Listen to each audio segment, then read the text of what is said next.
Yo, dude, you're a weird guy, huh? Yeah. Well, you know when I thought you were unique, Bobby, was when you have that. I know you talk about it on stage when you said you got molested. You know. Yeah. Because I dealt with the mentally handicapped. We had a bunch of mentally handicapped by us when I was growing up, and they were wild too. What do you mean wild? Loose. They had this one man was a farmer, I guess, mostly livestock. So you know, living crops. Yeah. And he had a couple of mental sons, and they called them mentals. Or autism. If somebody had the autism, that's when they had autism, but they didn't want to make it fancy. Because autism sounds so French, really. Right. So you just have the tism. Yeah, know? the tism. And he had a couple retarded sons. And I don't mean to say if anybody is retarded, I'm not talking about you. I'm talking about these other retarded people that I knew when I was growing up. And he had two retarded sons that would always be on horseback. And so they were... Yeah, because they were livestockers. Yeah. And they had all types listening, of bro? livestock. Yeah, livestock. Yeah, livestocker. He's too busy trying to see himself. What did they do to you? Anything? No, well, they had one of them eventually got injured. I guess he got injured somehow, and then they got him a bicycle that had one of those, you know, mothers used to have the bicycle with that baby seat on the back. You know? Yeah. With that small baby seat. Like now they put you in like this covered Conestoga wagon, and like you're like, there's like roll bars and stuff. Right. Like I remember back in the day, you used to like, the kid would just be... Remember, back like, there. He would just be back there. In the back. Yeah. The rest of the world is still like that. Yeah, like not even in the mother's sights. Like, good luck back there. Dude, you know? when I was in Thailand, just real quick, I saw a dude on a moped, right? He was wearing this fucking motorcycle helmet. He had a baby on his shoulder. Baby had no helmet. Yeah, that's beautiful. You might as well just take the helmet off, sir, and just tie your baby to your head. Yeah. Use the baby as the helmet.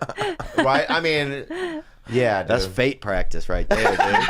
Right. You don't put a helmet on a baby. Yeah, that's risky. That's risky, right? And then one of these guys was mentally challenged, and he got a bicycle eventually, and they gave him. The bike had a mother's baby seat on the back. Yeah. And I had never met anybody that was gay. They didn't have a lot of gay people in our area, and if they did, we didn't know about it until we were older. Where did you grow up? In Louisiana. And they didn't come by. And also, you know, when you grow up in like a rural area, like nobody really cares if somebody's gay. It's not like they're running around like, they don't have a gay pride parade, you know, because there's only two gay dudes. And if they meet up in the street, they're probably just going to fuck a little, you know? They're not going to put together a whole parade for everybody. That's crazy. Right. So, but people said that this man was a homosexual, you know? And they didn't have, and everybody's like, wow. And they said he had a husband, like a little husband that left him that used to sit in that back seat. And that his husband had left him. Wow. So there was always like a ton of, not remorse really, I don't know what the feeling is, but when you saw this man go by, you were like, oh, that's so sad that his little husband left him. It's remorse. Yeah. It's remorse. Yeah. And it was just sad, you know, because you were like, oh, this guy had a little husband that left him. And so I believe everything you're saying because we watched a documentary called Mommy Dead and Dearest. Yeah. And everyone's from Louisiana, but like in the bayou, remember how they talk, Yeah. I think that like it's just simpler. You just learn things like in a different way, you know. Also, like I'm sure, like you're in a small town, the two gay dudes, people know them, right? So there's not like it. I think in the media when you see like, you know, Republicans talk, right, and they talk about, you know, that they don't believe in, you know, gay rights or whatever, right? That's just in the media. But I think in small towns they accept them, right? 100%. Like that's the crazy thing. Like the only time anybody ever put anybody on television from my area was when like they needed somebody who'd seen an alien or something, you know. It was like, otherwise these people are mostly doing good stuff, you know. It's just like they always go to like one or two spots and pick out the worst, you know? Right. And I think they do it for almost everything, you know. But you never saw an alien growing up? Let me think. You know, one of my buddies died. He was on Oxycontins and he choked to death on some type of a meat bone or something. I don't remember what it was. Jesus. Chicken fowl. And he don't laugh, babe. I thought after he died that he came to see me a couple times. Stop. So not alien. You're talking about ghosts, and you're talking about the paranormal. Yeah. You're talking about not the outer extraterrestrial. limits. Not extraterrestrial. Yeah. You're talking about ghost shit, huh? Yeah. So he But when he visited came you. back, did he look like an alien, or did he look like He was himself? on the porch. He was outside. As himself. I felt like it was him, but he seemed a little bit more Yeah. kind of randy than he used to be, a little more active, you know? Right. Because you get a little bit, I bet you, once you're dead, you're like, oh, I'm free, you know? Yeah. That's your Amistad, man. You're out of your body, you know? You're out and Yeah. about. Do you believe in that in afterlife? I do, because we came here, like, people are always like, you think you go to like a magical place in the sky, you know, and everybody's just sitting around and fucking drinking rocket sauce and doing magic, you know? Yeah. And I'm like, look where I'm at now, bro. I'm in the middle of fucking nowhere on a ball of fucking dirt. Yeah. This happened. Yeah. This is the only proof I have. So do I think something like this could happen again? Yeah. I have to think that. So when people are like, you think you go to a place where there's just a bunch of other people that you don't know, like if you're talking about heaven, you know, and everybody's doing good, and I'm like, yeah, we just like here, but everybody would be doing good, you know? Yeah. So I base it on, it's almost more as like reincarnation a little bit. Yeah. Yeah. I don't necessarily, because I'm so scientifically like geared towards to always believe like in things that are factual and Smart everything. girl, huh? But Wow. Too smart. No. Oh. But I do believe in like sort of like the paranormal stuff, because when you live in a big city like this, all your senses are drowned out constantly by the noise of traffic, by people around you. It's just always chaotic. But when I go back to the provincial areas in the Philippines, you do sense something different there. You hear things more, you feel things more. Yeah. And I always get sort of a sense of like that paranormal stuff when I'm back there, but never here in LA. So I kind of It's called boredom.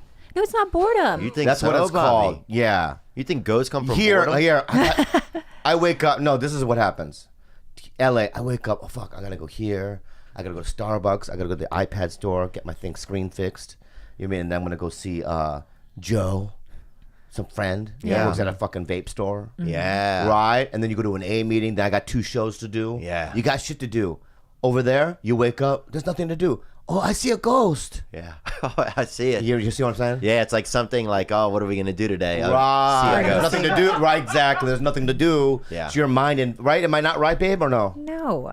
Oh, well, okay. I just threw it out Well, there. you kind of reinforce what I was saying, which is you don't allow yourself to feel anything because you pack Yeah. your day with so much. And your feelings here, it's hard to get. Your feelings have no space here. Like, I can't even feel that much here, you know? Like, I'm far more, I notice once, as soon as I get outside of the city limits, I'm far more, and, you know, I'm not trying to be profane, but erect, you know, when I get outside of the... Your dick has feeling again. Yes, my life has feeling again. Like, I don't see how people have any, there's no room for your feelings here. There's just no, you can't relax. I can't anyway. Maybe if you were brought up in this type of environment. Yeah, I'm like that in New York. Really? Yeah, if I'm when I wake up in a hotel room in New York with all the noise and all that stuff, I could probably sleep for 4 hours. Wow. And then I'm just walking around, right? I just cannot sleep. It's just there's excitement in the air. There's shit to do. I remember one time I was in fucking New York, and I don't know how I ran into him, but I ran into Maz Jobrani. Yeah, he's like Indian or some shit. Yeah. What is He's he? Pakistani. Yeah, whatever. And he goes, hey, dude, you want to go to a Moroccan like nightclub, but it's like invite only and it's illegal. I go, I want to go. When those 2 things, Moroccan illegal, I have to go. All right, Those are two Those are 2 factors. elements. 2 factors you Yeah. need, I'm yeah. there. Okay. And we went to alleyway, down these steps through a red door. We walk in, and then there's like a fire, right? And there's people with bongo drums, just you know, hitting it, right? Tribal. Like right? Yeah. And people are Yeah. smoking like See? yeah, smoking things, and people are dancing, right? And I just started dancing. I started dancing too because I didn't know what the fuck to do. I was scared. Yeah. Right? Because Maz started to. I think Ahmed was there too. Oh, Ahmed's Right, always you gotta there. dance. Yeah, he's always there. I got right. And that's what to me New York is. You know. So when I'm in LA, I feel relaxed. Right. And if I go to like wherever you're from, I'm probably going to coma. Yeah.